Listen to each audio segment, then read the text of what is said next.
Did you get up? Did you stab her on the stomach? You mentioned somebody, you heard a gunshot. People sometimes make choices that shock even the most experienced officers. In one case, a fast food worker returned to a scene of violence with items that left police in disbelief. In another, a grandmother's tragic oversight put a dependent's life in danger.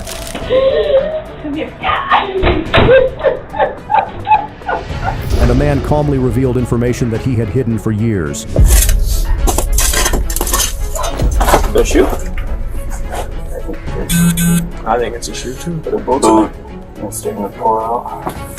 You don't have to talk to me, but please don't lie, because there's no reason to lie anymore. I killed him with a screwdriver. Okay, well, it's off your shoulders now, man. These are the cases when officers catch entitled Karens and gather evidence to uncover their heinous crime. Say, hey, come here, check out one piece, or no piece. It's just what we thought in her head at the time. Like, because of the way that she talks. Like, she's gangster. You know what I'm saying? I'm blood, I'm this, and blood means game, right? On a scorching November 1st, 2022, police rushed to a home after receiving an urgent report that a 7-month-old had been left inside a sweltering vehicle and was found unresponsive. Who's in charge of the child? He said his wife parked the vehicle up front, went inside. He doesn't know how long it wasn't working. Okay. On the baby for about 20 minutes, and he doesn't think that it survived because it was already warm whenever he got the baby out. Where's his wife at? Doesn't know. And that's what I'm trying to get to without digging too deep into it. Okay. Tracy, where are you? We planning to check on her. She could hurt herself. Tracy, where are you? Is that her name, sir? Tracy. Tracy. Yes. Do you know where she could be? No, I have no idea. She was here and then she walked out. We need to find her. Her name's Tracy.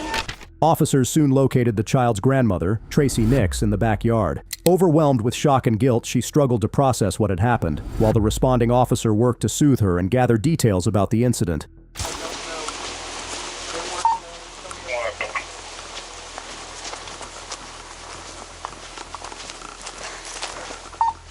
Miss Tracy? I can't do this again. Well, before I'm back till 8:51 at David Road. I can't. What do you mean again? Ezra was drowned less than a year ago. Okay, I understand. I cannot do this again. Is this your grandchild? Yes.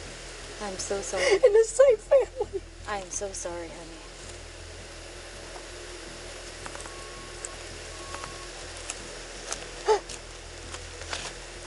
I can't do this again. Tracy, do you have any idea maybe how long it's been? It could have been up to 2 hours. I forgot I had her. Okay. I took her out to lunch with some friends. And when I got back, I don't know even what I had on my mind, but I didn't get her out of the car, and I didn't think about it again until I was getting ready to get my other grandson and take him out to dinner. And all of a sudden it dawned on me that she was with me. I understand, okay? Okay.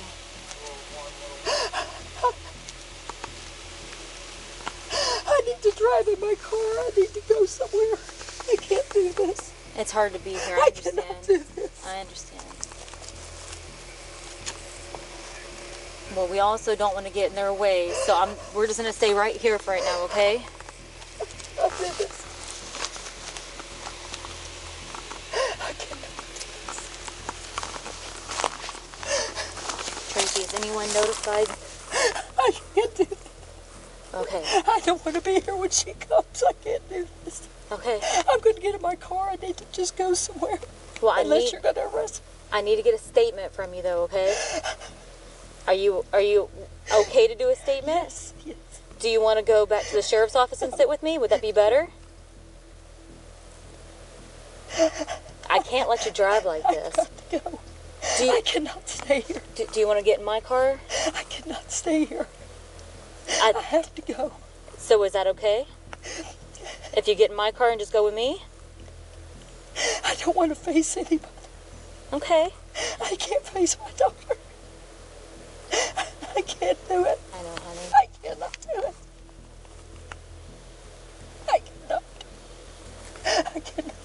can I help you right now? I don't know.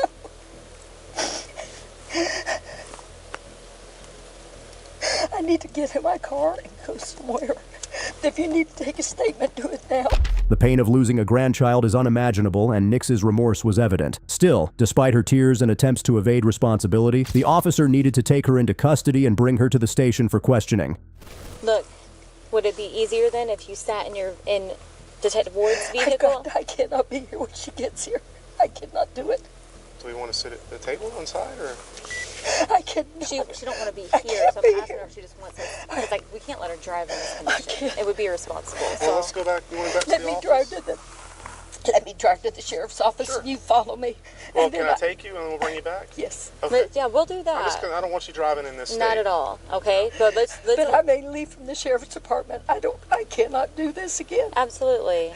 But let's get you out of here for now. Let's do that. Okay? Is that okay?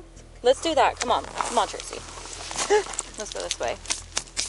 I cannot do this. I understand. I cannot.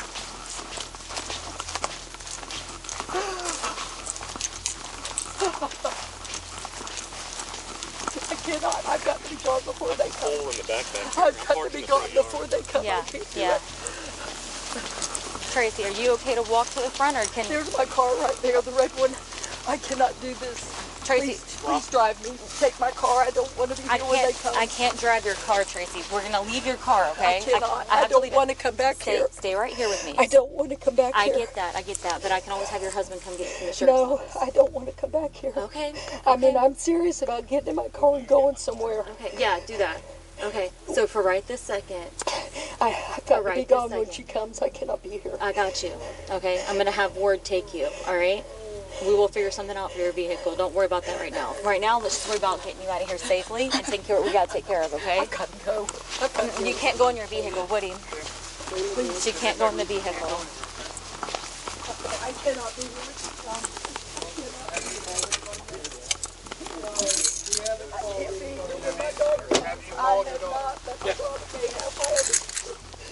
She was You here. called somebody else? I called 911. Okay, but did you Please, call and let's you not got- stand here. Let's go somewhere. I don't want to be here. Shane's pulling his car around right now. Well, we're getting people up there to make sure no one shows up. But It's going to be her. We need to, why don't we just go ahead and get her at 1075? That's what we're doing. Shane's getting his car and pulling it back. Yeah, I'm hoping Good minds think alike. 104. Yeah. Tracy Nix was brought into the interview room following the death of her 7-month-old granddaughter. Before the detective even started, she said something nobody in that room was expecting.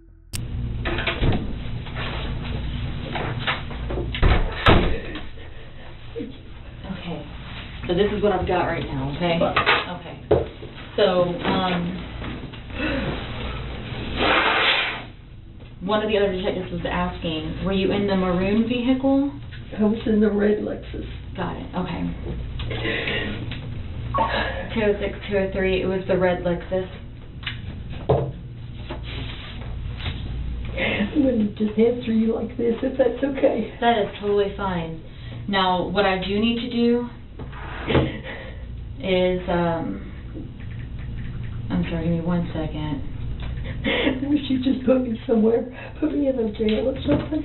Well, before we even talk, I want to make sure that you're aware of your rights, okay? So, I have to read them because you're in this room with me, but you have the right to remain silent. Anything you say can be used against you in court. You have the right to talk to a lawyer for advice before we ask any questions, and have that person present with you during questioning. If you can afford a lawyer, one will be appointed for you before any questioning. And if you decide to answer any questions without a lawyer, you still have the right to stop talking to me at any given time. And you also have the right to stop talking to me at any time until you have an attorney present. So I just want to make sure that you do understand those rights. Okay. So, Ms. Tracy, is there anything else I can get you right now? Some water, anything? Okay. So I want to make it very clear that you're not under arrest, I though. wish I was. I know. I just want to be somewhere. Can I just give you a few minutes and then I'll come back? The detective stepped out and came back to find her with her head down. When the detective asked how she was doing, what she said next was hard to sit with. I'll never be okay again. Yeah. Is there anything I can get for you? No, thank you. Okay. Unless you can get my car. That's something that we can definitely try to figure out for you, see what I can get done. I cannot stay here. I cannot.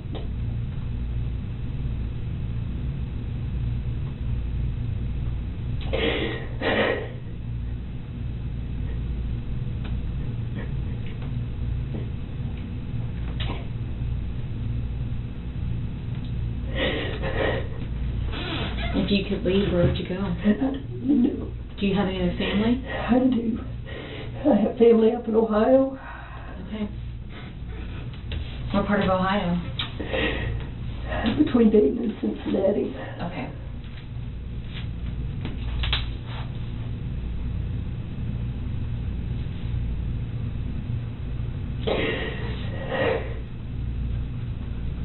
I cannot. I just cannot. I can't do this again. I can't watch my daughter go through this again. Especially knowing that I was responsible. I just cannot do it.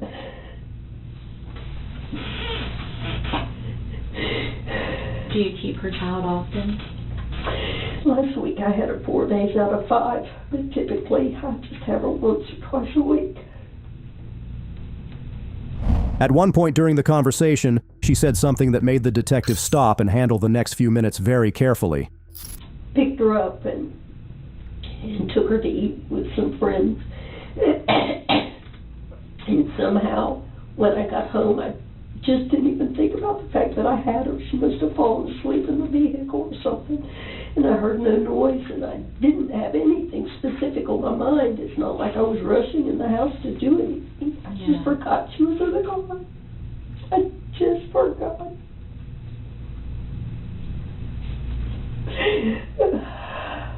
God. I cannot do this.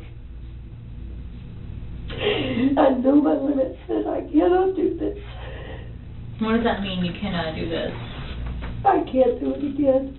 I can't watch everybody be in such pain because of some action of my own. What's the alternative? You know what the alternative is. Either that or just drive until I just can't go any further.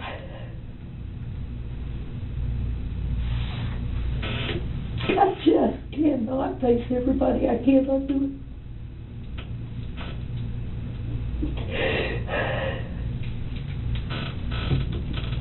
Okay.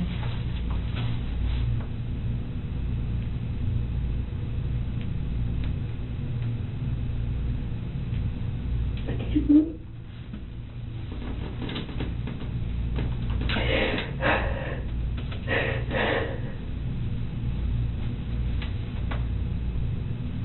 What's her name? Uriel Jane. We called her Yuri.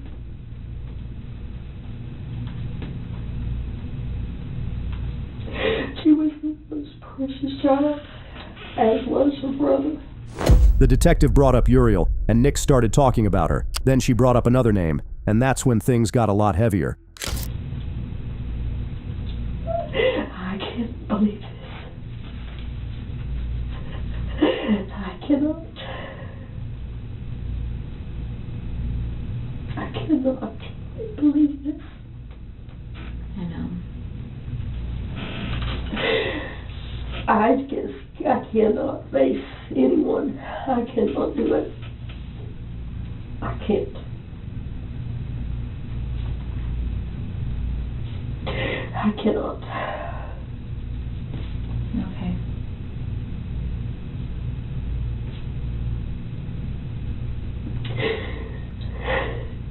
Besides losing such a precious child,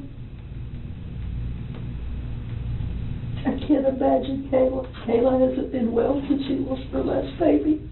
I cannot imagine how she's going to handle it. Your daughter's name is Kayla? Yes.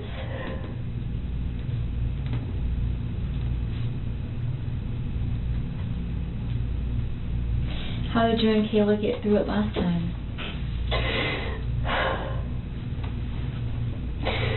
She extended grace to me. That's about the only way to put it. She knew that the way that it happened, it was just an accident. Okay. So what's different about this time? It's her other child. I can't.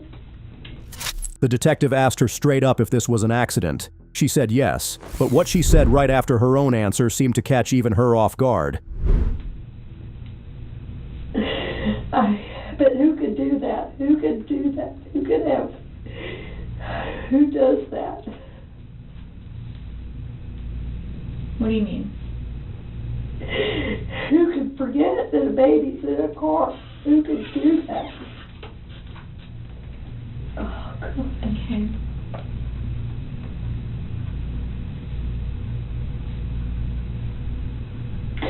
Oh, God.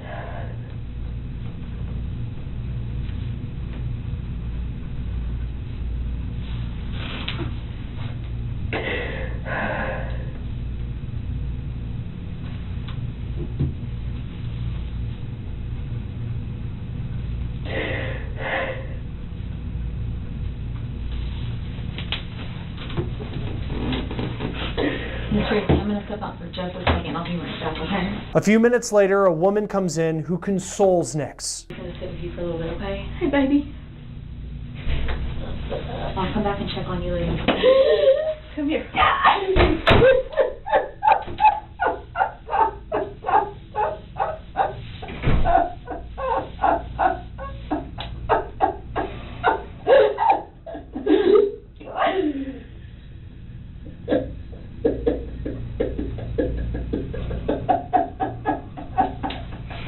Raise your head up a minute. Napkin in, that'll make it a little bit soft.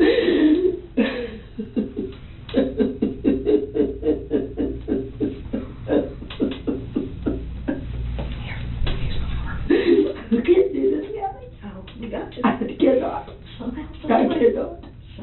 I cannot. I cannot. I can't do it, Gab. I can't do it. I can't do it. I can't. I cannot. I cannot. I cannot do this. I cannot. I can't. You can't by No, yourself. I can't. And I can't do it here. I cannot stay here. I cannot stay in Wachula. I cannot. I don't know where I'm going, but I've got to have a car because I am not staying. I cannot. I can't do it. I can't do it. I can't do it. I don't know how to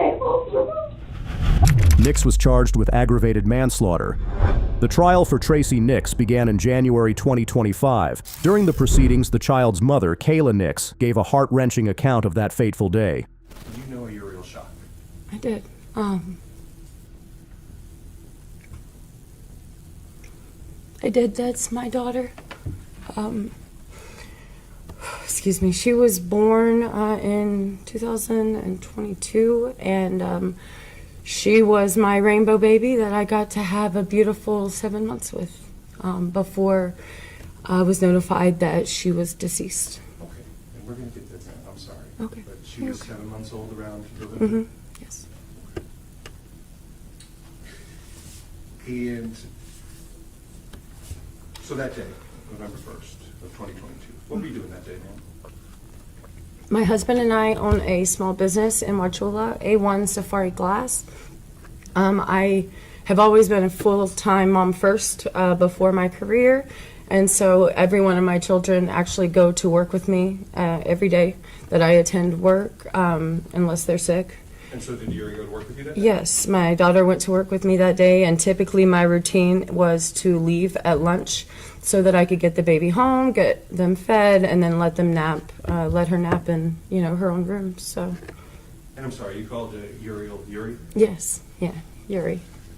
And so, well, did you follow that plan that day, or was it different? Well, that day began out most similarly to all my other days. Get up in the morning. My daughter and I went to my office We began the workday. I remembered I had a hair appointment, and I reached out to my mother at that point and asked if she was busy. Let me ask you this, how did you reach out to her? Via text. Okay. And were you able to get a hold of your mom? Yes, I was. And what was the nature of that conversation you had with her? I don't remember specifically if we actually had a phone call or if it was exclusively text message, but the question was, I have a hair appointment at this certain location, and she responded that she had a lunch with a few of her friends. Those friends are people that I've grown up with my entire life. So I certainly felt comfortable in that circumstance, allowing my daughter to go to the restaurant with my mom. That restaurant was pretty much in the same block as the hair salon that I went to. So I knew I would be nearby. Excellent. And how long was she going to take care of her? From pre-lunch, whenever she picked her up to go to the lunch, I probably left 20 minutes or so before she arrived at my office to pick up my daughter. And then the plan was for my husband to stop back by their house at the end of the day when he leaves our business, pick up our daughter, and come home. At the end of the day, what's the end of the day for your business typically? 4:30 or 5. And he was going to go where to pick her up? To my parents' house. In court, Kayla detailed how she first learned about her daughter's passing and the actions she took afterward, painting a picture of grief that words could hardly capture. My hair appointment, pretty soon, it was not a long appointment. I'd say it was about 75 minutes, and at that point I went home to begin dinner and move the laundry and just start an evening routine that I would typically do at home with my child. So I went home expecting my husband to pick up my daughter from my parents' house. Okay. And the next time that I heard another thing about her was Officer David Drake outside of my home in Wauchula. And we'll get there in a moment. Okay. If you don't mind. Absolutely. So between the time that you heard, that you saw the officer and the time that you left your hair appointment, did you have any communication with your mother? I do not believe that I did. Okay. Now, let me back up for one moment. I apologize. Mm-hmm. Does your mom have everything she needs to take care of Yuri whenever she takes her, or do you have to supply those to her? Absolutely. I always pack her bag for the office, so she comes every day that we leave the house. She does come with a bag full of multiple supplies items. But then at her house, my sister had children, and they actually lived in her home for a while. So there was a bedroom dedicated to just whatever grandchild was at the house at that time. And so she actually has a crib there, a changing table, or no, not a changing table, just simply a dresser with diapers and clothing and all of the things. And then on that day, did you supply your mom with anything to help take care of Yuri? Absolutely, yes. I sent her with a standard bag that I would pack for myself. So she would have multiple clothes, diapers, wipes, creams, food, And does she etc. have a car seat in her vehicle, or does that one have to be put in there? One has to be put in there. Okay. So when she picked up Yuri that day, she would have also had to put the car seat in? Absolutely. She typically put her seat in behind the driver's seat. Okay. So.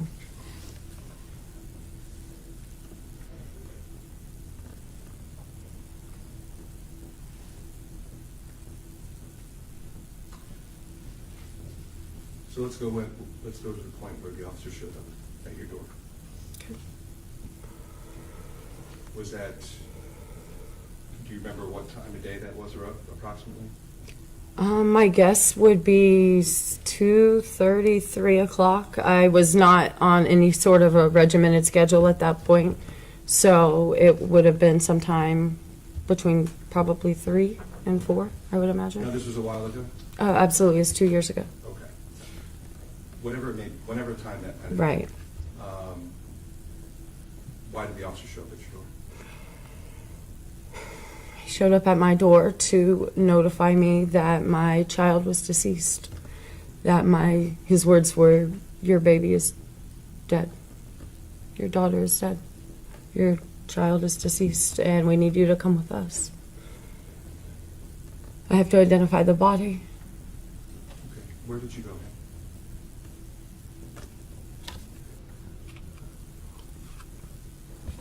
I got in the vehicle with the sheriff that came to get me. They did not believe that I should be driving, which I agree. and he took me to the Florida Advent Hospital in Wauchula. And you said you had to identify Yuri?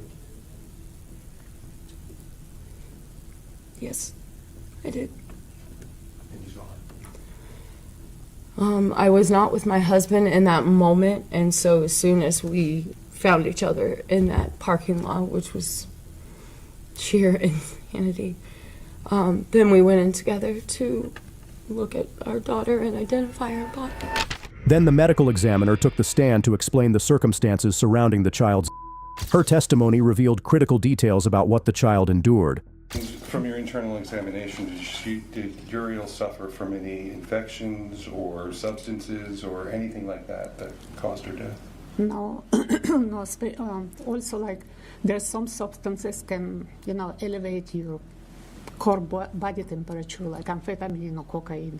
So we always look for those two, and obviously we didn't find anything. We find no evidence of trauma.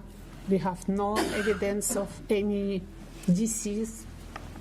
So there was nothing to explain her death, except that she was in the hot car.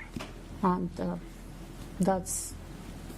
So, doctor, let me put it this way. You reviewed and you did your examination. Did you come to any conclusions about what the cause of her death was? Yes. And what was that? We say that she died of hyperthermia. And what is hyperthermia, doctor? It's elevated body temperature due to either drugs, diseases, or environment that contribute. In this case, that she was in the car, left for a couple of hours.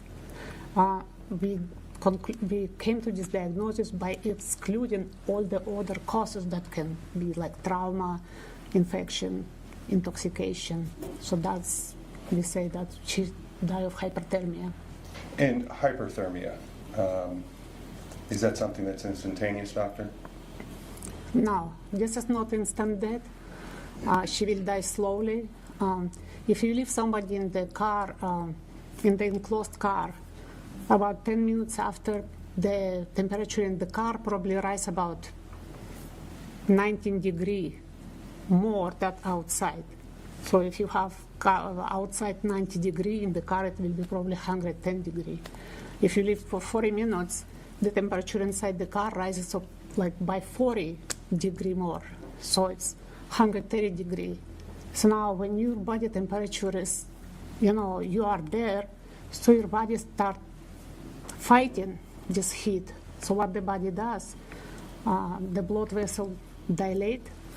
She will try to sweat, because when you sweat, the fluid evaporates and it cools the body.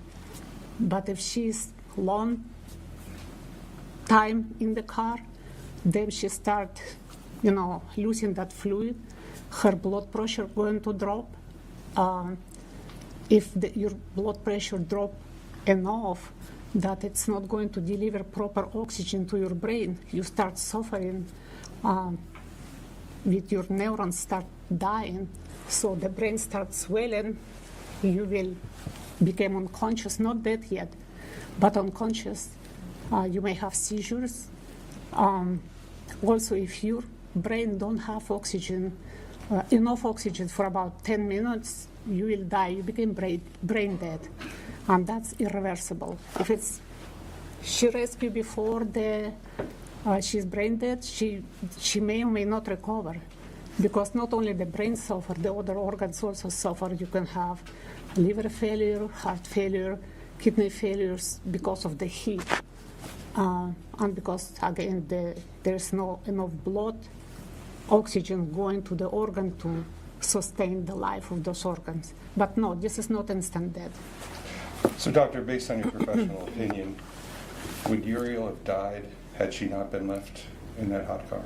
There is no reason why she will die. She was completely normal, well-developed, well-nourished child.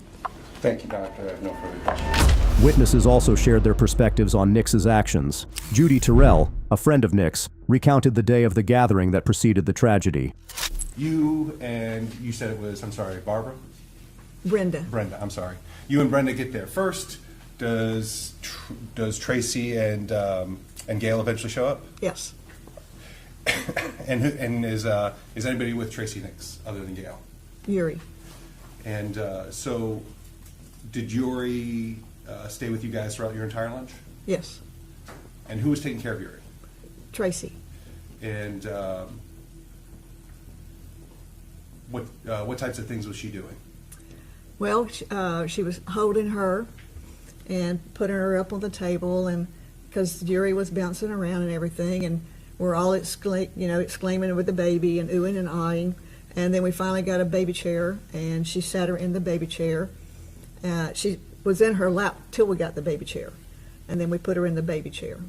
So and you said Tracy pulled her kind of over toward her. So you said y'all were oohing and ahhing? Mm-hmm. Yeah, when a baby's in a room, everybody takes notice, Everybody right? takes notice. Okay.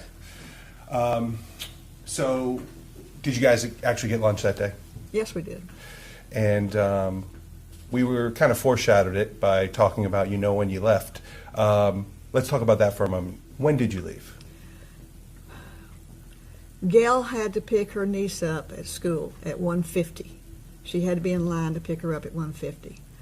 And I looked at my watch, and I said, Gail, it's 1:40. If you're going to get your niece on time, we need to leave now. And because we were getting up and getting ready to go and picking the baby up, and other people in the restaurant were looking at the baby and talking to the baby, and I said, we need to go or you're not going to make it. And so that's why we know what time it was. Okay. And so did you guys get up to leave at that point? Yes, we started gathering our stuff up. And so, excuse me again, how did everybody leave? How did everybody leave? Yeah, did you all leave together?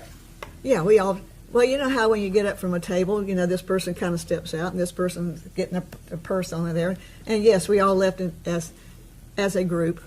And Tracy Nix, Yuri? She had Yuri, yes. Okay. When Nix testified, she explained her activities that day and how the fatal oversight occurred while driving home. Her confession left the courtroom stunned.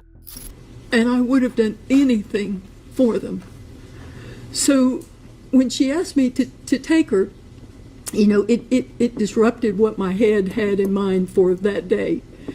But I was glad to have her.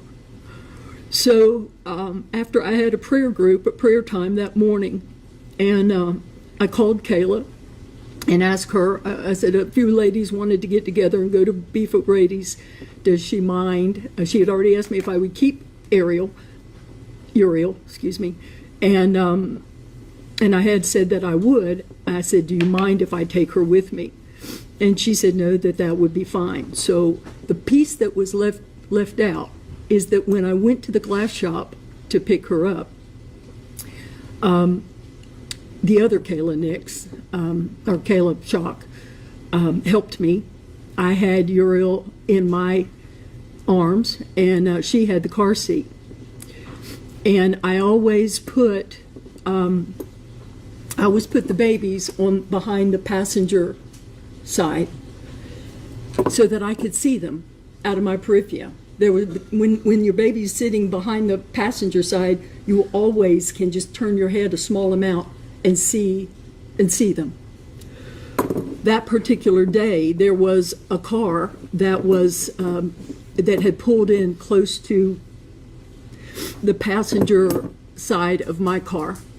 And when Kayla Shock took the car seat around to the passenger side to put it in, as I had asked her, the car was too close, and Kayla couldn't get the car seat in the car. So she came back around and she put the car seat behind where I was sitting, behind the driver's seat. And we went on about our business. She was the talk of the town at Beef O'Brady's. We thoroughly enjoyed her. She was perfect. And when everything was over and I put her back in the car seat, I very succinctly and carefully had everything all packaged up, and I slid it on the floorboard under her car seat. And she was so sleepy, I think from just being on that whole time, that I gave her her bottle, and she immediately fell asleep. And I don't live far from Beef O'Brady's, but she was sound asleep within seconds of me backing up. So when I pulled in at the house, there were roofers. We were having our roof redone, and they had asked me to not pull into the garage because he didn't know if there'd be stray nails or whatever in the driveway or on the driveway. As Nix continued, she dropped a bombshell that left all struggling to make sense of anything. I looked in the passenger side and the front, nothing was there. I looked at the dash, everything looked clean. And so I got out of the car and I went in the house and began to do the things that I had on my mind to do. And this is perhaps where the medication does come in. She got quiet and I forgot that she was there. She was quiet, and there was nothing there to remind me that she was in the car, except the things going through my head that I needed to do. So, may I go on from here, or do you want? I didn't realize that Uriel was in the car. I literally forgot it for a long period of time. I did know that I had made plans with Aiden, which is my oldest grandson, to take him to Walmart in Sebring to look for some Christmas ideas for him. And then I was going to take him to dinner and have him back early because it was a school night. He was about 4:15 or so. He was feeding the pigs back behind the barn. And I got in the car and I pulled up to the barn, and Nay came with his lawnmower around so that my driver door and where he was sitting in the lawnmower, I just opened up my driver door and we could talk. And we were just chatting about I don't even know what. And I said, when did Kayla come for Uriel? And he just looked at me. He said, I've been outside, I don't know. And then I said, when did Kayla come for Uriel? And it began to dawn on me. And then I opened the door and realized that she was in there all along. I could tell that she had passed when I looked in the car. And I ran back behind the barn to the west side of the barn. I looked for anything I could find to hurt myself. I wanted to be gone. I did not want to have to deal, I didn't want to have to look at Kayla and Drew and tell them that this had happened. I wanted to be gone. But there was nothing there. And there was not any way that anything that I could find that would do that. So I fell on my face and I asked God just to take me. I said, I'm done. I'm done. I need you to just take me. And he wouldn't.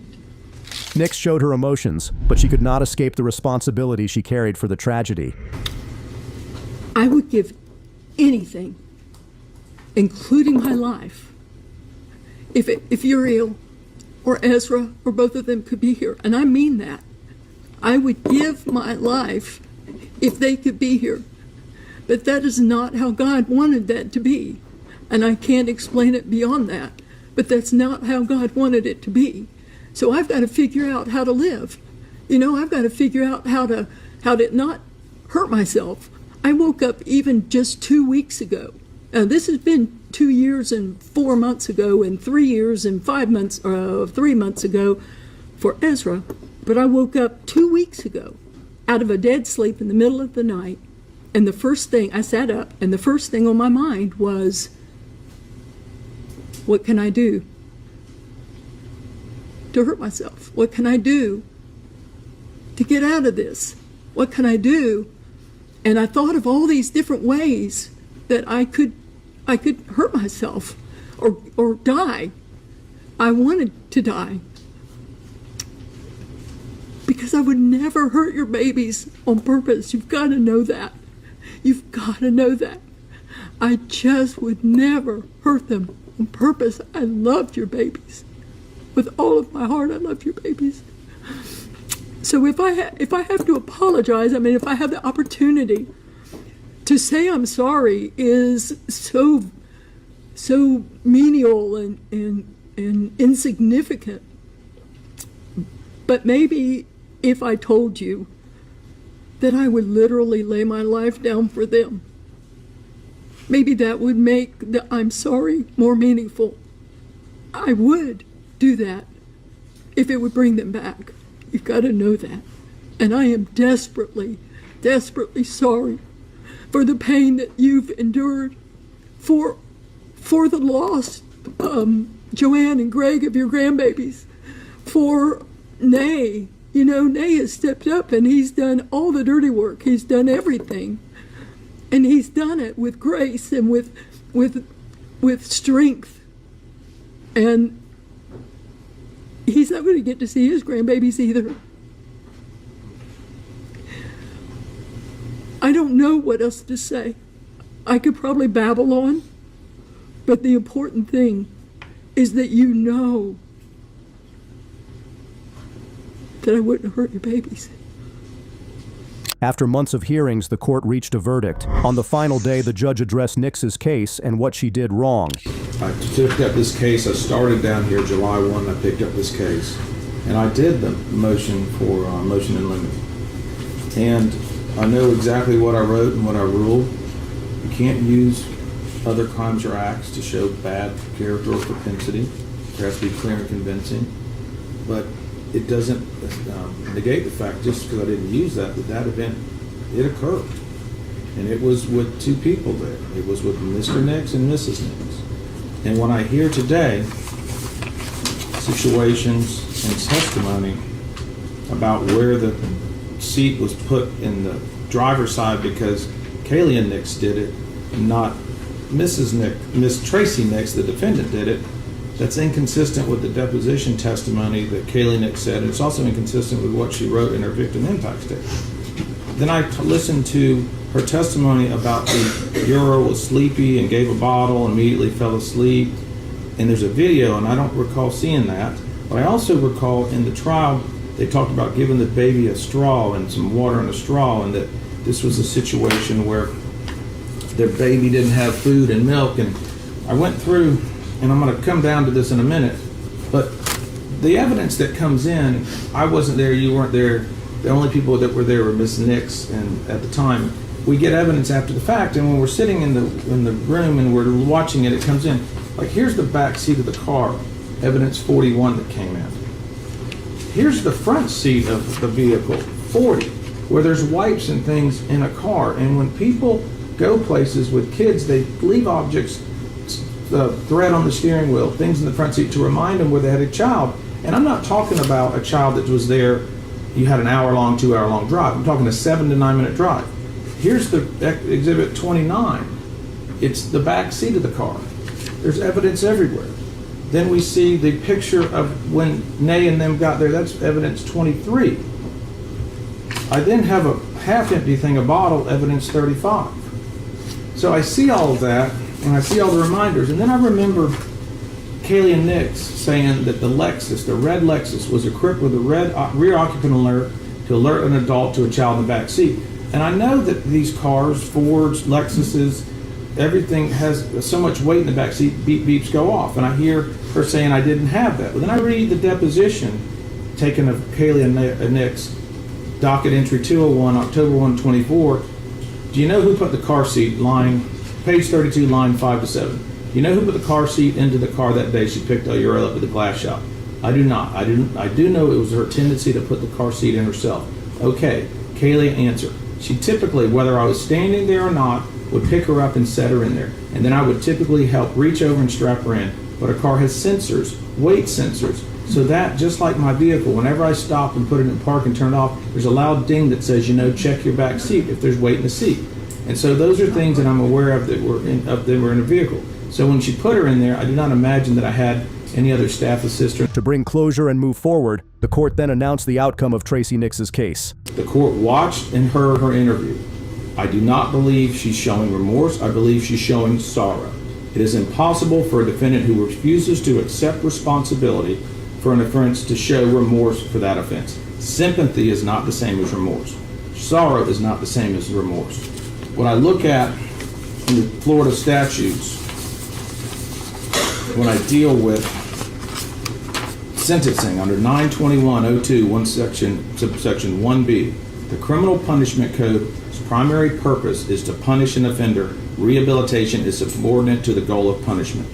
Subsection C, penalty imposed shall be commensurate with the severity of the primary offense and the circumstances surrounding the primary offense. The court does not find that the defendant's sentencing proposal is the best sentencing option. Rather, Tracy Nix should spend the next 60 months in Florida State Prison with credit for time served. The trial court is guided by the code, the sentencing guidelines, and the express purpose for criminal sanctions under Florida law, and a Florida State Prison sentence of 60 months is the best sentencing option. The court also finds that she knew how she was feeling on November 1. The multiple videos, some with audios that day, and the testimony of her Bible study and many friends unequivocally established her awareness that day she is not competent, nor is she insane. She caused aerial shock to suffer an agonizing, prolonged that was avoidable. The court saw all the evidence in the photos. I want to note the diaper bag that was brought into evidence, Exhibit 36, Exhibit 37, Exhibit 38, Exhibit 39, was the most organized diaper bag I've ever seen in my life.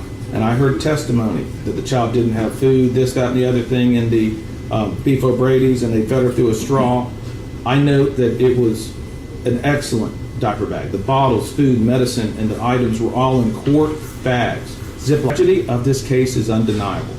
A baby's life is over way too soon, and a family has been severely impacted in unimaginable ways. Whenever a child dies, this entire community suffers. This community needs to move forward and start the healing process. I have made a final and determination here. I'm not putting people on probation to be walking around this community to rehash an issue or something to come up. I have sentenced her to 5 years in Florida State Prison. I want this community to move forward. The legislature defined this felony crime. A fair and impartial jury found Tracy Nix guilty, and I, as a circuit judge for Hardy County, have sentenced her. The grief was impossible to miss. It was all over her from the moment officers arrived. On May 1st, 2023, police officers responded to an emergency call reporting a man wanted to confess to a crime that he had committed a long time ago. I just wanted to report a murder that I did a long time ago. Okay, a long time ago? Yeah. Or today? A long time ago. What is that? I buried him in his house. Where at? Okay. On 5th Street. What's the address? I don't know.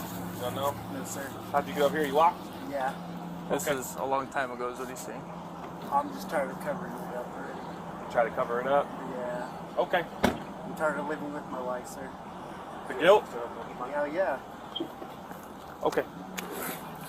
This is him. Is it okay? You're all sweaty. Did you run here? Or? No, I drank. Oh, you drank all that water right there? No. Okay. Alrighty. Can you finish this? Yeah, go ahead. Would you show me where it's at? What? If I took you, would you be willing to show me where it's at? Do I have to get it right now? Well, that way we know where the house is. Okay, let's go. Okay.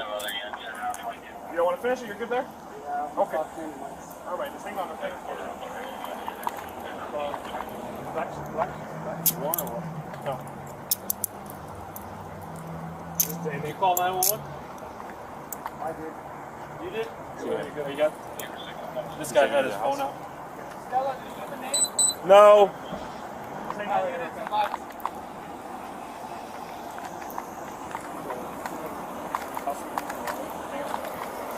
What's your name, buddy? What is it? Tony. Tony Peralta? Yes, sir. What's your birthday? You say you Yeah. where at? At his house. At his house?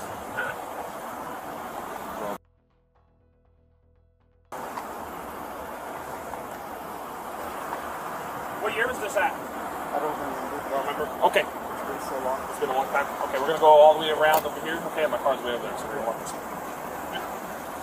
Thank you guys for coming. Absolutely.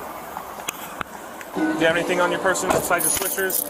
Mind if I check you? I don't give a Okay.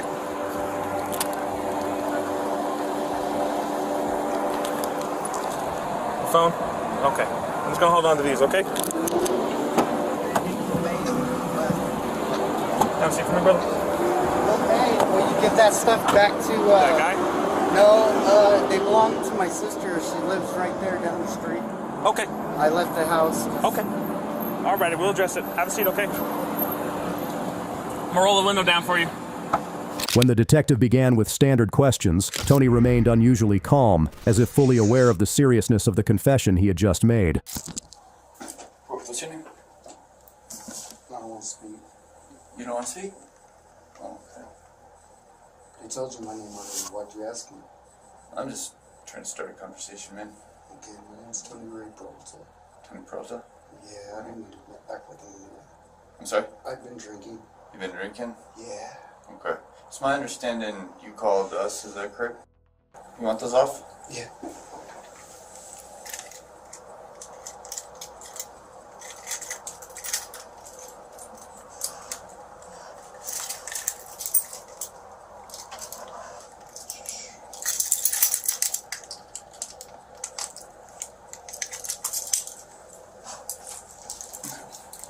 So, you called us, but it's kind of mixed messages. You had handcuffs in here. I killed somebody, dude, and I buried him. Okay. You're out here. Are you making? Do you feel like you're able to leave if you wanted, or do you want to be here? Yeah. You want to speak? I confessed to him. Okay. How much have you had to drink today? A lot. A lot. Yeah. When you find his body, dude, it'll make you feel better. It's at his house. That'll make you feel better? Yeah. Okay. I don't want to live with him anymore. Okay, I understand that. Alright, well, it's my understanding you're willing to... Jesus. Yeah. It's my understanding you're willing to take us to the house? Yeah. Did it happen at the house? It did. It did? I was on meth really bad. Okay. And I him because he didn't give me no money. And I buried him in his house. In his house? Do you remember his name? His name was Bill. His name was Bill? Everybody talks about it all the time. Okay. How long ago? I don't know. You don't know? Too Been a long. little while. Too long, boss. Don't ever say. Don't nobody that you don't have to. From the very beginning, Tony showed signs of intoxication, leaving investigators uncertain about the reliability of his statements. Alright, Tony, well, tell you what, give me a sec, we're gonna go for a car ride. Do you want to do that?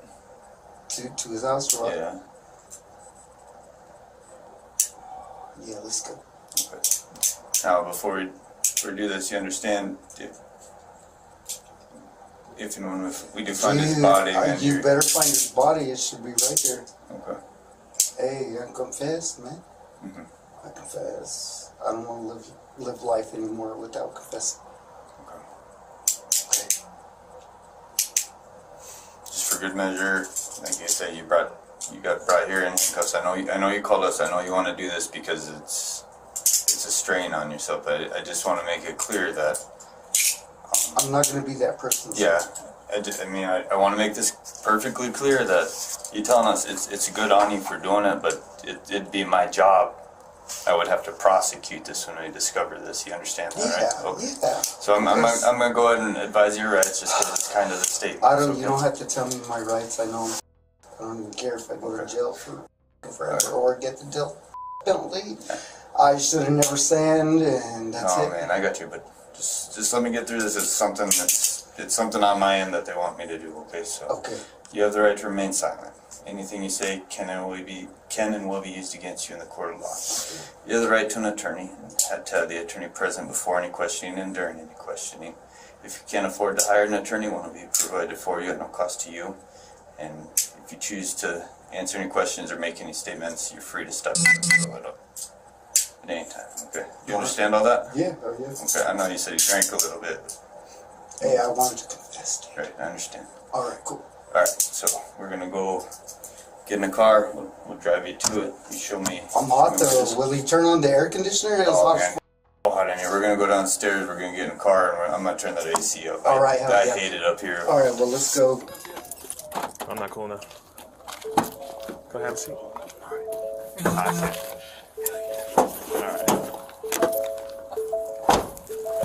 Next house. This white one? This white one here? Yeah.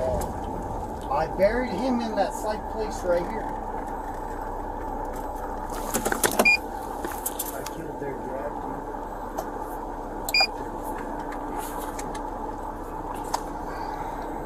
This place. That one. Here, hey, you see this side little door right here? Uh-huh. Yeah. I buried him right there. Okay. Like in the little building? Yes, sir.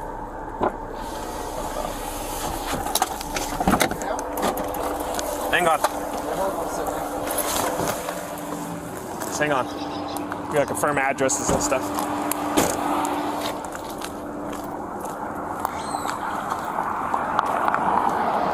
403?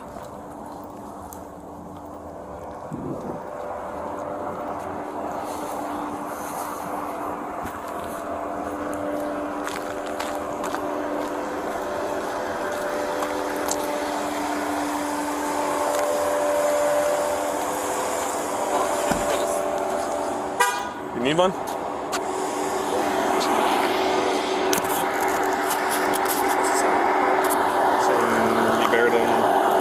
There's a side little door here, the shed. Said he buried him right in there.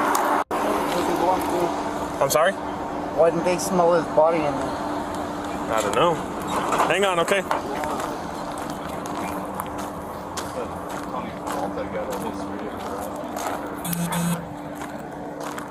What's it saying?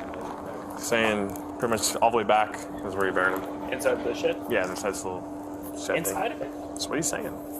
It puzzled investigators that, even though cadaver dogs had been brought to Williams' property back in 2009, no evidence had ever been found. How the remains had remained hidden for so many years was a mystery, creating a significant gap in the timeline that investigators were desperate to clarify.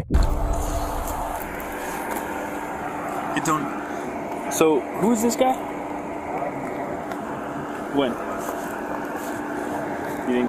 How long ago was this? How old were you? Huh? How'd you?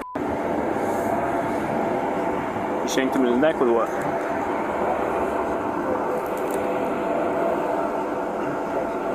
Where'd you?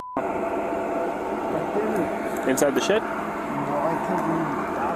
Where's his bathroom? Huh? Yeah. But he lived here? He did live here? You stabbed him in the neck? And what room was he in his house? Yeah. A little bit. You're being honest with us, man. You don't remember how old you were? What time of year was it? Seems like you did know something while ago. Well, I need a little more to the story, and you don't know a lot of the details. People fake a lot of times because they want the infamy associated with it. Is that what you're doing? Are you being honest with us? Who else lives here? Dead body in there, dude. And you don't know whose house this is? No?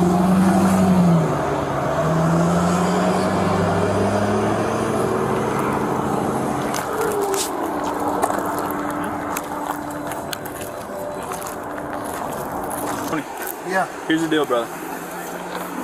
We need some more details. All right, what do you want? To be able to prove it. Okay. So, let's start at the beginning. Okay. What year do you think this was? I don't remember. How old do you think you were? I don't remember. What does the victim look like? Or what I did don't the victim remember. Look like? What do you mean you don't know? I don't remember. I just know that Why do you know that? because I know that I kept it a secret. Okay. Why did you keep it a secret? Because I didn't How long have you been keeping it a secret for? a long time. Like how long? Like 7 years maybe. Yeah. You see how all your answers are I don't know? That's what we're having a hard time with. Well, I said I did it. Yeah. But we need a lot more detail than that in order to get the full picture of it, right? And if this person's dead in here and has been dead for a long time, they got a family, right? Yeah. Yeah. So the family's probably missing them. Okay. They probably deserve answers on what happened, right? Yeah. So do you want to give them that? I was high and I didn't. Okay. What were you high on? Smoke it or shoot? I shot it. Shot it? How much did you use a day? A lot. A lot. Are you still using? No, sir. No. That's probably why I'm confessing. So what was the reason that you... I don't have a reason. You didn't have a reason? So were you guys arguing? No, I just felt stupid one day, I guess. You just felt... What was he doing when you... Being a good man. Was he sitting, sleeping, standing, reading, watching TV? I don't remember. You don't remember? But you him in a tub? No. That's what you said earlier. I didn't say that earlier. What did you say? I said I and that was it. No, you said in the bathroom in a tub. How'd you... I didn't say that. How'd you... I said I and that was it. No, you didn't. You told me how earlier. Well, he's right there. Well, we're gotta go see if he's in there. Okay. But how'd you... I killed him. How? Did you shoot him? No. Did you hit him with a bat? How'd you... I don't remember. Did you stab him? I don't remember. You did earlier. I did earlier. You're just repeating the things that I'm saying now. You see how I don't believe you? If I just came to you and I just said it all the time, I don't know, I don't remember, would you believe anything I'm saying? Getting concrete information from Tony proved challenging. Every moment of uncertainty intensified the tension in the room. Where did you bury him? On the side house right there. Okay. What part? The part right there. Yeah, but what part of that room? The left side. The left side? Yeah, if you pull the board up and dig them up. Okay. On the left side of the building? Yeah. So that's towards the courthouse? Yes. Okay. Which way is his head pointed? I don't know. Which way are his feet pointed? I don't know. How is he laying in there? He's just How deep is he buried? not very far. Not very far? Nope. Are we talking like inches? Yep. Or like feet? Inches. Inches. Yep. You'll find him. You think he's decayed? Yeah. How long do you think it's been? Too damn long. Too damn long? Yes, sir. What was he wearing? I don't remember. Was he wearing clothes? Yes. Or did you bury him I buried him with clothes. with clothes? Did he have shoes on? I don't remember. Did he wear glasses? I don't remember. What type of person? Was he white? Was he Hispanic? I think he was white. Black? I don't know. You don't know what he was? Mm-mm. And you don't know his last name? No, sir. How old do you think he was? Old. Like how old? I don't know. Like if you had to guess. How old are you? Old. 37. Is he older than you? Yeah. How old are your parents? My parents are... How old would they be? I don't know. You don't know? I don't Over know. 50? I don't know anything. Okay. Are you under the Besides- influence of anything right now? Yeah, I'm drinking alcohol. You've been drinking? Yeah. You want to wait and talk to us once you're sober? Yeah, can you take me to the police station or what? No, we're going to leave you here for right now. What do you mean? Because we got to do this. So you're going to stay here. Okay. If we find something, then obviously we'll have more to talk about. Alright, cool.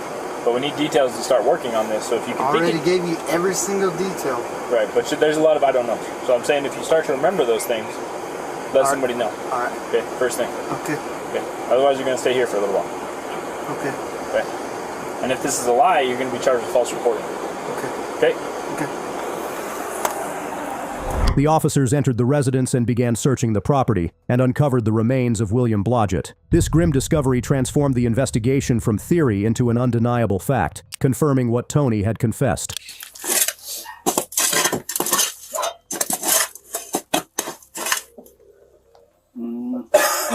Here's our like the black tarp they put down to keep weeds from growing through. Oh, looks like shit. Yeah. Yeah. Oh, no, that's something else, isn't it? Is that a shoe? I think it's a shoe too. But the bolts in there. It's starting to pour out.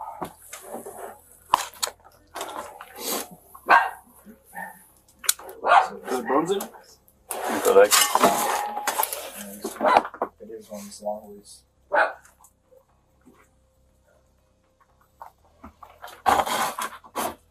do you want Tizzy to come help you?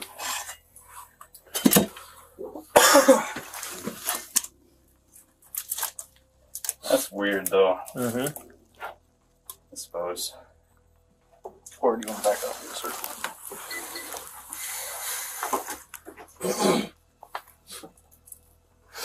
Let's pull this out. Let's see what let's see what you it can get it with the shovel.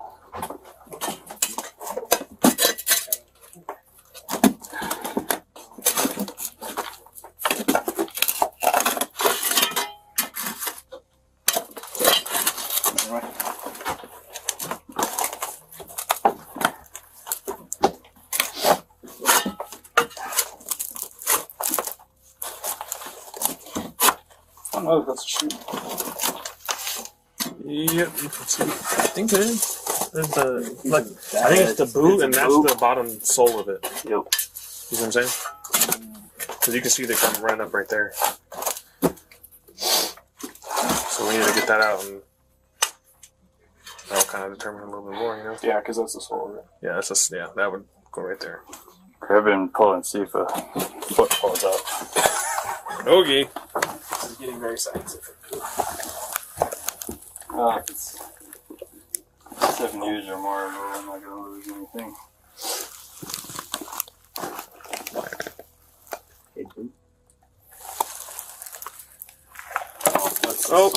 Check that. Yep. After recovering the remains, Tony was brought back to the station. The weight of his actions was clear. He appeared visibly burdened by guilt over the decisions that had led to the death of an innocent man.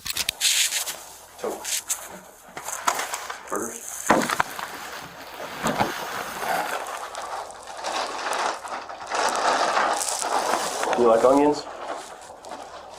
I got them without because I hate onions. I know how some people are. You either hate them or you love them.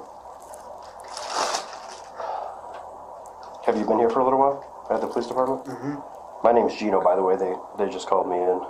It's nice to meet you. You too, sir. Is that good? Is the hamburger good? It's McDonald's, but it is what it is, right? So they already read you your Miranda rights. You're aware of all that stuff. Yeah. I'm gonna let you know again, okay? It's something that we have to do. Okay. But you have the right to remain silent. Anything you say cannot be used against you in the court of law. You have the right to talk to a lawyer and have him or her present with you before and during questioning. And if you cannot afford to hire one, will be appointed representative no expense. All right. Do you understand all that? Okay. What time did you call the police department? Yeah. Yeah. Okay. Tell me what happened, man. I somebody a long time ago. Okay. Why? What happened? I don't know, sir. I've been told his name is Bill, but it's really William, right? I don't know. You were living with him at the time? Okay. Back then, you guys had some kind of issue. Was it about a wallet? No? Do you remember what happened? Why? I just remember I just needed to confess. That was it. Okay. How did you do it?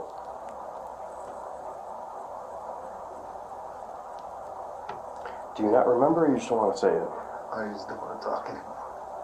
Okay.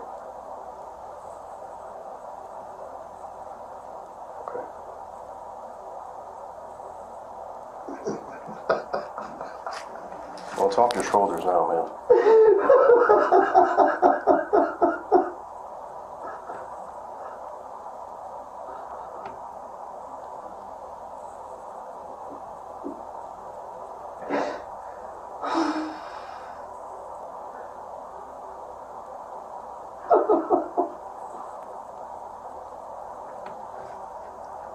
Thank you for the prayer.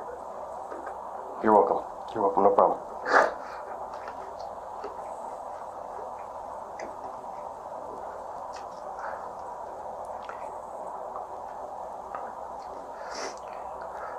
You know, I wasn't around back then, 2009. So you know, my own curiosity is, you know, I want to know. And, you know, I can read the reports from back then, and that's why I said the wallet thing, because that's what we were told. I know he was an older guy, and I know that you were living with him, right? You guys were roommates. He owned the place, right? I don't know. But he allowed you to stay there, like you were kind of renting. Did you pay him money to live there, or? I don't remember. He just, okay, but you guys were living together. All right.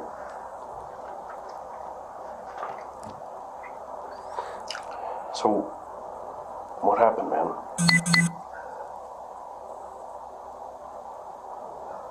I don't know. Do I look familiar to you? Uh-huh. No? You look real familiar to me. I feel like we've talked before. Maybe I've just seen you around town.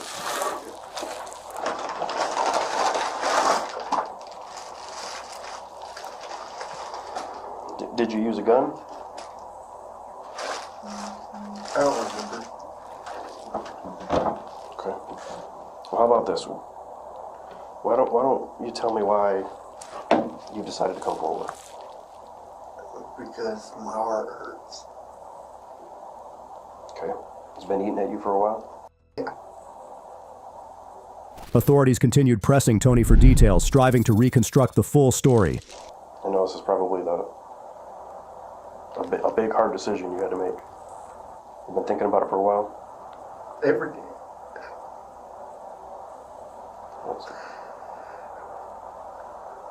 I've never been in that position, but I can imagine how hard that decision was to step up and At least nobody Don't tell doesn't have to worry anymore.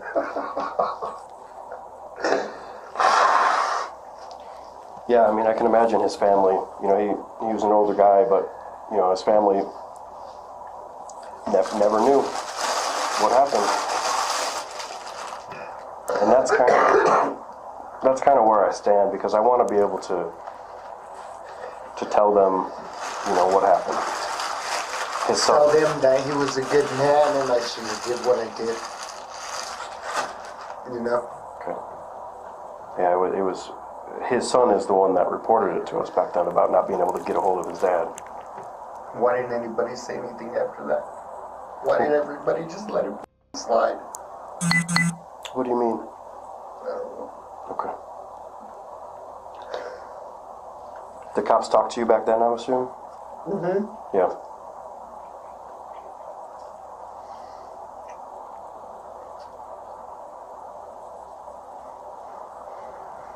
Give me little details, Tony. What happened? Do I have to speak or what? No, you don't have to, man. I'm just talking to you. You don't have to tell me anything. You don't. You don't. I just want to know the story. I'm sure the family wants to know the story. You know, things. He was always good to me, and I took his life for no reason. And I don't have an excuse. What did you A lot use? of people have an excuse. I don't have one. What did you use to? I don't remember. Do you remember if it was some type of weapon or your hands? I don't remember. All I know is that I buried him and I shouldn't have. One of the officers told me that you had said it was some type of sharp object. Maybe like a knife or a screwdriver or something. I don't remember. Okay. And again, you don't have to talk to me, but please don't lie, because there's no reason to lie anymore, right? I killed him with a screwdriver. Okay. And is that screwdriver around anywhere? No. Okay. Because I know it's been a long time. Yeah. You got family in town here? Yeah. That's why I wanted to confess, for they don't, nothing happens to them. It was my fault for my sin,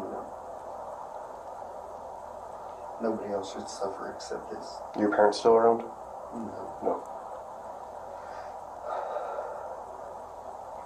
Okay. So no reason. All right. So I kind of went back there and looked at it in the area. There's some cross members on the floor. Were those there when you put them in there? No. Okay, so it was just an open space at the time? I don't remember. You don't remember? It was in what? Like cross members. You know, like if you were to pull up the floor, there's like joists, like braces. Uh-huh. You know what I'm talking about? Like that go diagonal that the floor sits on? No. Those weren't there? I don't remember. Okay. Did you have to, let me say this, did you have to dismember his body to get him in there, or did you just put him in there whole? I don't remember. It was a long time ago. See, anyways, I already confessed, man. No, well, see, I need to know this information because I'm going to go and dig him up, all right? And I thought they already it's, dug him up. no. We went over there and looked at it. We haven't even got started yet. That's a. Are they going to take me to jail? It's a process. I don't know, man. I don't know. We have to talk to the district attorney's office. So I'm going to be stuck here all night or what? No, not all night. No, but we got to talk to the DAs. They're the ones that ultimately make the decision. But those cross members, you know, like there would be no way to put him in the ground without dismembering him. That's just my curiosity is what I'm facing. Okay. All right. Is there anything that you think I should know that you want to tell me before I take off? Everybody knows everything already. Okay. All right. I'll come back in a little bit, Tony, and let you know what's going to happen, okay? Okay. All right. Tony Peralta was sentenced to 15 years in prison with additional parole afterward.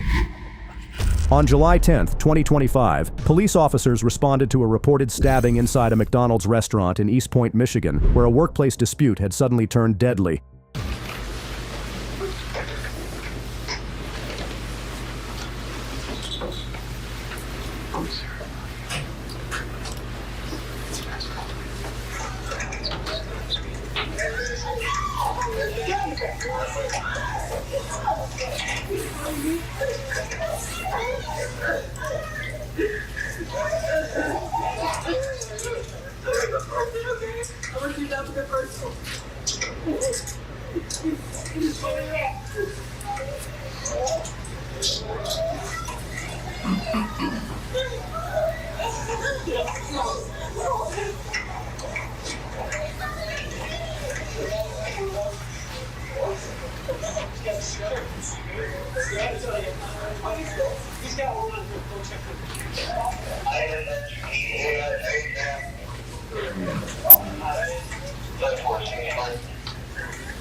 So this lady right here, when the driver, I just got my food, and out of nowhere, the person who passed me my food just started getting stabbed up in the neck with a kitchen knife. So I said, "Man, please stop. Everybody in there running crazy. So I jump out, I said, "Man, stop." She turned around. She looked at me. I let her shot her. She runs out here. I come around here from this side. She falls on the ground. I tell her, "Don't move until the police get here." So I just don't want to get her. But I see how my truck is blocking the job. Hey, you keep close, please. No, my car. You got it. Just, I need to see you on nice road.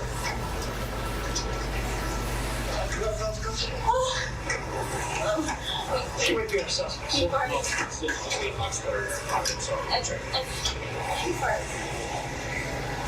The woman was identified as Afeni Badu Muhammad, and she was brought to that station for questioning. You understand your rights. I don't want you to do this. Just say yes.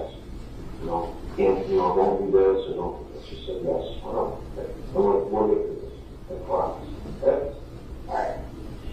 Okay, number one, I have a right to remain silent, and that I do not have to answer any questions, put to me, or make any statements. You understand? Okay. Number two, any statement I make or anything I say can and will be used against me in a court of law. Okay. Number three, I have a right to have an attorney or a lawyer present before I answer any questions or make any statements. Understand? Okay. Number four, if I cannot afford an attorney, lawyer, one will be appointed for me by the court prior to any questions. Understand? Okay. Number 5, I can decide at any time to exercise my rights and not answer any questions on being stated. Okay, so what I need you to do, I have you sign this, and then 1, 2, 3, 4, 5, just put your initials. Afeni confirmed her role at the McDonald's and identified the manager on duty that day. What followed was an account of a conflict that had been building long before the incident occurred.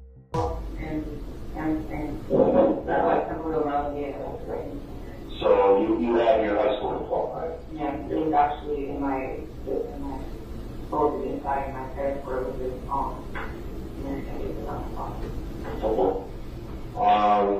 so you know how to read, write, spell, all that.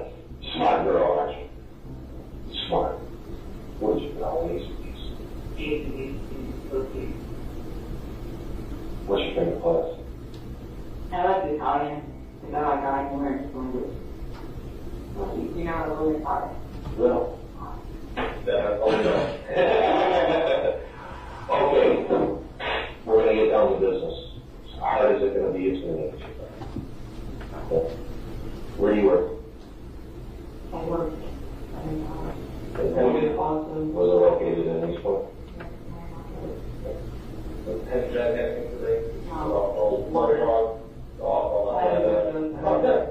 Prescription medication anymore? Yeah. How many hours? I wouldn't sleep at like 8 months. About 8 hours. Okay. Where did you sleep? I slept in the shop because I didn't have enough money to go to the shop. You know, it's crazy. What do you do at McDonald's?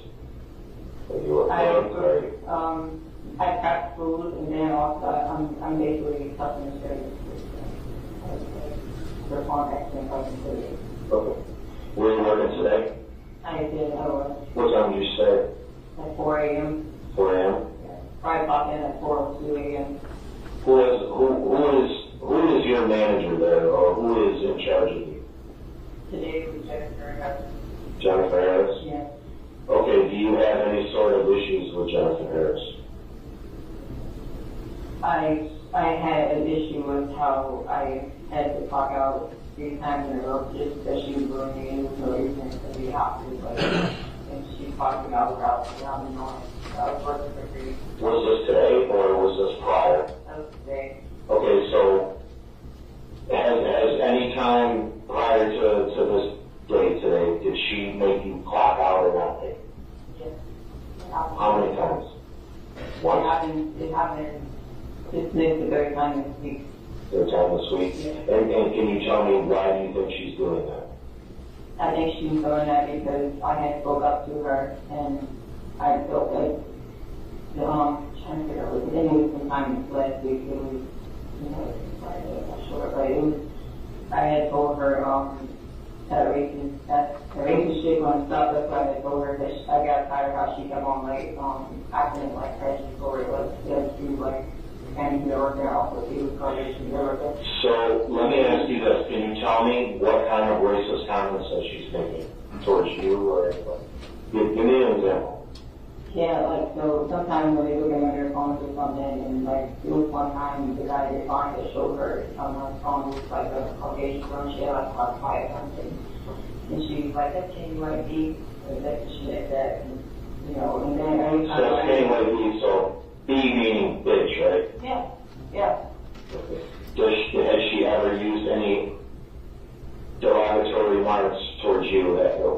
Give me an example of what she was She said that she was blood one time to me, and she said she wanted her gun at her children, but they just wanted to make me feel like I got like scared of her, and so she's a fully kind of person. Did she say anything racist to you today? No, she didn't say anything to me today. The only thing she said to me was, you can walk out now. And then I was like, I'm working my shift today. Like, you know, I didn't do anything wrong. Did you leave after she told you that? No, I stayed. I come work my shift, but I stayed there. I just kept working. Nobody came over there to leave.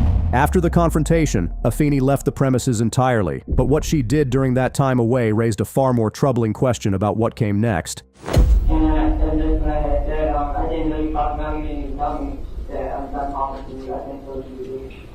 So what did you do after that? Did you leave? Yeah, I left. I said, this is wrong. I said, you keep telling me this is wrong. Where did you go? I went to the shop and then I drove into the skate park and skated a little bit. Okay, so It was after I left at like,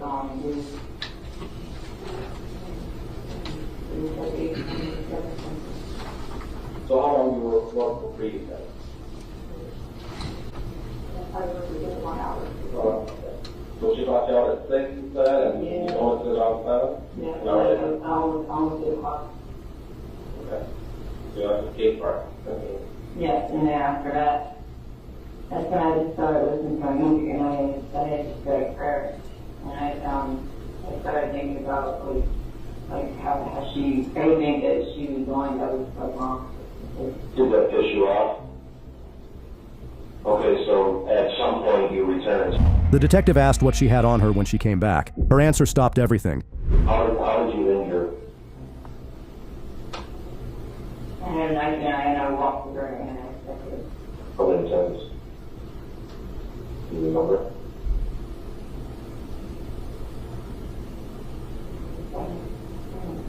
Where'd you stab her at? I'm curious. Did you want to her?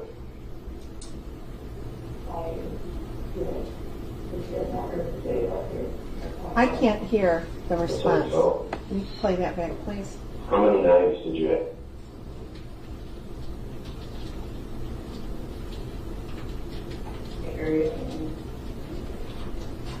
Did you want to her?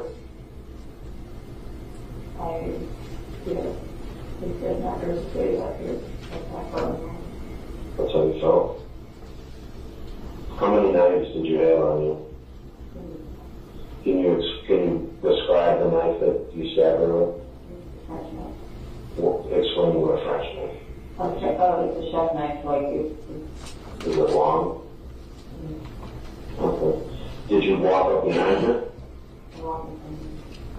Did you guys argue? And you just walked up to her? Show me how you did it. You walked up to her and you just started doing what? Show me how you did it. You can stand up. It's okay.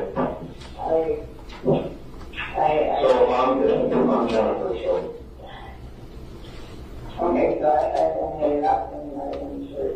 What color? I had it up in the shirt. That's your shirt? Is that the one you had? And then so I'm Jennifer, and you had a knife in your hand. I need you to show me how you did that. Where did you do it like this? Show. It's okay. Like this. Did you start doing this? Yeah. Okay. Do it where on my body? It's okay. Don't worry about it. It's okay. Good. And then she turned around and then she fell. Did you stab her in the stomach? Or just I don't know. I might have. Afeni described the chaos that followed the gunshot, the escape, and what she left behind at the scene. When asked how she felt about doing it, her answer was something nobody in that room expected. Again, I ended up, actually got that shot, and so I ended up, and I ended up I hit behind like this prayer that, and I'm not able to die short, and the back ended up turn around and go, and she had a gun on me, and turn around, and then I was like, I said, she's killing me, she's killing me, turn around, and then turn around. So the blood on your hand, it was. It came from the jacket when I took it off. You think it's from blood? Yeah, I believe it was because I didn't get shot. Right. What did you do the knife with it? I didn't go from home. I had another cake I was going to bring here, but I never started. When did you buy that? I really when I bought a cake yesterday. Oh. And you bought the knife before? Has this lady, has she been bullying you for a while, or is this was just a 1 or 2 or 3 times? She's been bullying me for a while. Does she do that so unemployment? She has been bullying. It was one of the girls she recently stopped messing with. Because now I guess I turned out to be what she wanted to bully, but she has been bullying her for a very long time. She played her little gangster music, and there, she don't like actual classical music. She does next door. Because I'm not like her. She's like, she knows 10 comments. Like, I thought we were supposed to look out for each other. Thank her, and this meant she would say things for like other coworkers. And then the day before yesterday, she talked about me to one of the other coworkers. She pissed me off because it was sometimes customers hold me up at the window and it like take a long time and you hold the time up and then they start like yelling at me. But it was like sometimes I can't rush the customer. I'll get there looking for their money. So. Well, just so that I could get like an idea about where your headspace was when you were stabbing her. Well, how did that make you feel? I can be honest. Yes. It sounds wrong. Yes. Yes. Okay, I felt that it's supposed to him because I felt like she had like people under oppression who wasn't her free. She was going to keep her. So that's how I felt when I was seeing it. And I told her because if that's what I'm supposed to do, then that's what I'm, and if somebody want to take me down, then I would do my best to fight in this situation. What about now? Do you feel remorse or like? Like you said, like, do you feel bad about it? Like remorseful that you did it, or you feel relieved? I feel relieved that you did it. I feel better. Feel better? Yeah, but I'm not a cold person. That's why it sounds crazy to understand that. I'm being honest. So you feel like the weight of the world? I feel like she was embarrassed with people. And she kept talking about her gun she had. Have you ever seen it down there? How did she ever pull it out and point it at anybody or say, hey, come here, check out my piece, or, piece me? It's just what we thought in her head at the time, right? Because of the way that she talks, like, she's gangster. You know what I'm saying? I'm blood, I'm this, and blood means game, right?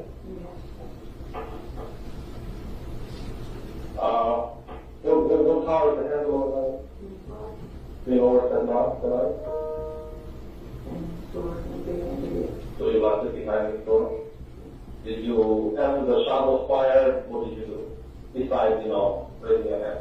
Did you No, I had a duck when I heard it. It hit the rack and then ducked and then I kind of caught on the floor and I ran out to the other side of the door. And then one time I ran to the truck.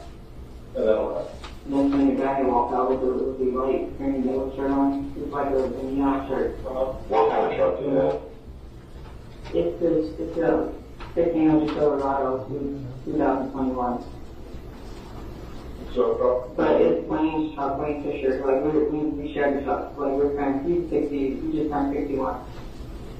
Because basically we were living together. Is that on, Yeah, we were together, we got to take because, it was like a lot of things to take care of. So he thought, he was working with El Papa, but he thought they fired him because somebody said that he Afeni Badu Muhammad was charged with first-degree premeditated murder and carrying a dangerous weapon with unlawful intent.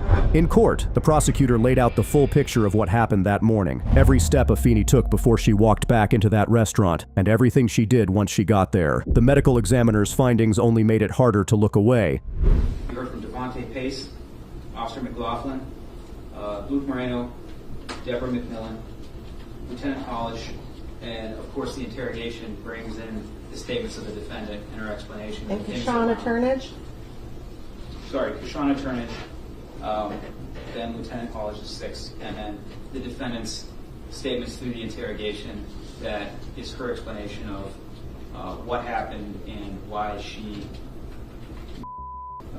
Jennifer Harris.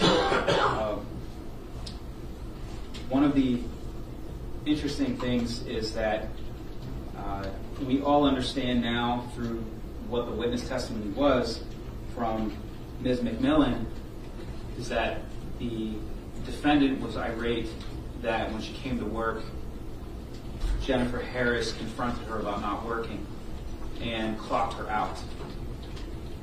The defendant sat there for about an hour, intermittently working, and then discovering that she had indeed been clocked out, and then was told by Ms. Harris to leave. And she did.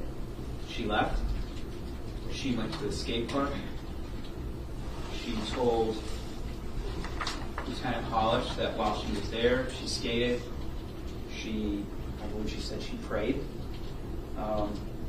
and she thought about everything that happened and everything that Jennifer Harris was doing wrong.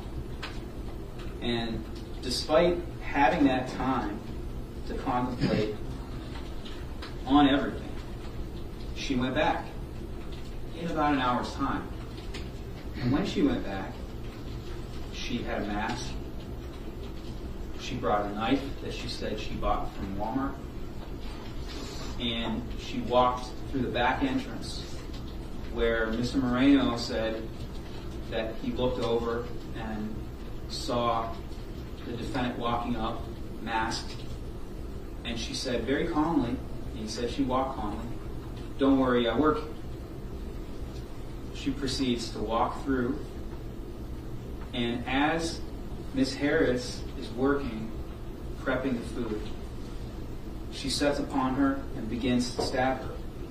There was no argument. There was no talking. And as we saw from that video, the defendant stabbed Jennifer Harris around 13 times all over her body, but specifically in vital areas. She stabbed her in the neck, the chest, the scalp, and there are 23 individual sharp wounds that the medical examiner's office identified, some of which being 4 inches deep through her neck. All of those were aimed at areas where even one strike could kill a person. And when she was interviewed, she admitted that when she went in there to confront her, to kill her, that she intended to Jennifer Harris.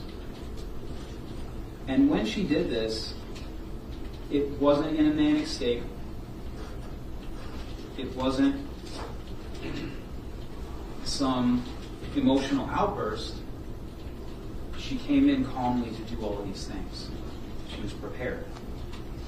So as far as what you've heard and what I've got to prove today with count 1 and count 2 is with premeditated. The law says that premeditation and deliberation may be inferred from the circumstances surrounding the and there is 2 cases, Tilly 405, Mich 38 at 44, a 1979 case, and Jolly 442, Mich 458 at 466, and that's a 1993 case. So the premeditation and deliberation. I'm sorry, 442 Mich 458 at 466. 19. That's a 1993 case. Thank you. As far as what we had without her, any of her statements, we still have her leaving, going to another location, and then coming back prepared. She has a mask. She's got a hidden knife. And she enters through a back entrance. And then immediately, when she is near Jennifer Harris, she begins to stab her. The defense raised objections on 2 counts, challenging the prosecution's case on the question of premeditation and the specifics around the weapon she carried. Judge, obviously the people are objecting to bind over. One, I guess I want to... You mean defense is objecting to bind over? What did I say? You said people are objecting to bind over. Defenses, I'm sorry. Where I was going really, Your Honor, is where the insinuation of, in her statements, of, and how the people are identifying this insinuation that she bought the knife for this. And I don't think it's clear to the court that, based on her own statement, which the court, I believe, is relying, I know the people are relying on her own statement in part to satisfy the bind over, that she indicated that she bought it previously for something different. Now, I'm not saying that there can't be an insinuation from that, but I don't want the court, nor do I want the facts to be insinuated that it was bought for this purpose, for this incident. Because I don't think that one, the facts reveal that at all, and even in her own statements, she doesn't make that as a fact of itself. And so that I just want to clarify that. And I know that the people have introduced the interview, so if the court, again, if there's a hang-up, the court can listen to that and make that determination. But again, I'm just going off of her explanation of why she had what she had had at the time. Beyond that, I think it's clear as well from the testimony from the other witnesses that what we're talking about is it's a hooded mask. And again, I'm just identifying some, I don't want to say, clarifying some things on what we heard in fact, because it was very clear that it was some sort of zip-up hood that went over the face. It's not a separate mask that was, bought for this purpose. It was entire, meaning, someone owning a hoodie and then that zips it up. I don't think it changes the fact that it zips up into a mask, but again, I think that those are facts that at least need to be clarified when we're talking about the bind over, specifically because we're talking about the difference between, at least for today's purposes, first and second degree. And there's that identification of premeditation or preparation to get you to first degree. So that's the reason I wanted to clarify those two facts, Your Honor. Otherwise, generally speaking, for count one, I would indicate that they generally have not met their burden on their elements, Your Honor, to show that there is a difference between first and second. In regards to count two, as I'm sitting here listening to Mr. Fallon wrap up his request for a bind over, I know we've had discussion that there was a knife used. There's been discussion that there was the potential of this knife that was identified at the scene, but there was not really any specifics. And I think that Ms. McMillan was identifying the knife that she saw. She wasn't referencing the difference between the length of the actual knife and the blade. And I say, legally speaking, there is a difference between that. I don't know if the people have really necessarily shown that even at a probable cause level. And the reason I say that, Your Honor, is because the blade length must be over 3 inches. And the only thing we don't necessarily had from Ms. McMillan is that it may be between 5 and 6, and she's just referencing the size of the knife. Again, we don't have anything specific to the blade, which is really what the requirement is for count two. We have no officer that identified that they collected it. We have an officer that says, well, they should have collected it, or they did collect it, but he couldn't testify beyond that. He didn't testify who collected it, whether or not they had the knife, or even presented a photo of this being the knife in some sort of reference to what length we're dealing with. And so with count two, I think that they're lacking on that. I think we have some testimony there, but we don't have the specifics that we need, even at a probable cause standard, to identify that for that particular count. So in regards to my objection, Your Honor, again, I leave it to what I've already said about count one, and then with count two specifically, I think they lacked on that proof. So I would ask for a dismissal on both. The prosecution pushed back, pointing to what was captured on video as the clearest evidence of all. She brought the knife. I didn't say she bought the knife. I know that she said she bought the knife at Walmart because she had bought a cake at the same time when she planned to bake a cake. So I said brought, I didn't say bought. I know that, or I never wanted to have anybody believe that I thought she bought that specifically for Miss Harris. I appreciate that. Additionally, as far as the testimony that we did have for the knife itself and the length of the knife, we have a witness saying that she saw the knife and that it was between in excess of 5 inches. As well, if you just look at the video, you can see the knife is a large butcher knife, not some small knife that would be below 3 inches. And so I'm relying on the video itself and the testimony of the witness that we got on the scene. The case is still ongoing. The update of the case will be provided in our future videos. Everything about it was deliberate, a choice made, acted on, and then explained with a calm that was hard to sit with. Thanks for watching. Don't forget to subscribe for more stories like this. Drop a comment below and let us know what you think. Stay safe out there, and I'll catch you in the next one.